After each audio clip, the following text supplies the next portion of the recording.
This year, America's foremost comedy theater, the Second City, celebrates its 50th anniversary. The Second City has grown from a small cabaret in Chicago to a comedy institution with theaters, classes, companies performing throughout the United States and Canada, and alumni appearing in stage productions, television series, and films.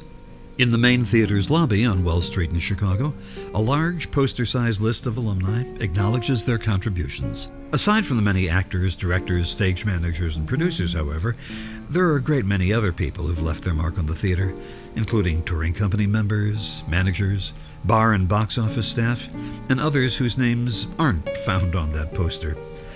Many of those people worked with the theater 10, 20 or more years. Their contributions are also a part of its history and character. Joyce Sloane, the producer emeritus, long known as Second City's mom, recognized the importance of the people working behind the scenes. In the theater's early years, she made sure there was a pizza party after the show for every birthday, passed out then-exclusive t-shirts, sweatshirts, and other Second City paraphernalia to everyone, and handmade a jar of cranberry sauce for each and every employee just in time for the holidays for many, many years. A lot of us still have our first jar and still try to make the recipe ourselves every year. As time went on, and the size of the Second City staff grew, Joyce found other ways to express the theater's appreciation. Many of the items now sold at the theater's concession stand, like Second City yo-yos or frisbees, started out as holiday gifts to the theater staff. But one of the things they still give out, which hasn't found its way into the lobby with a price tag, is the Second City calendar, developed by Joyce's then box office manager, Ted Donner, and the company's photographer at the time, Robert E. Potter III. The first calendar was introduced at the theater's Christmas party in 1986. As Donner and Potter originally conceived it, it was designed to include a collection of candid photographs of the Second City's first-class citizens at work, along with each employee's birthday posted.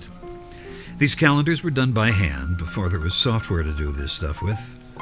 Scanning through one of these early artifacts, you're bound to see the name of one staff member or another simply typed or handwritten in.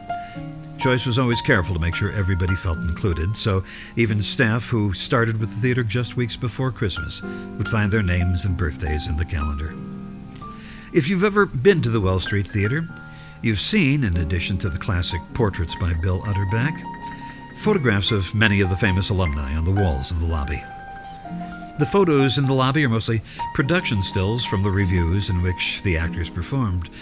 But if you want to see these same people in their earlier years, when they were working the phones, selling tickets, showing people to their seats, or washing dishes, you have to look back to Potter's photography in those early calendars, because the Second City staff included a lot of folks who became famous alumni.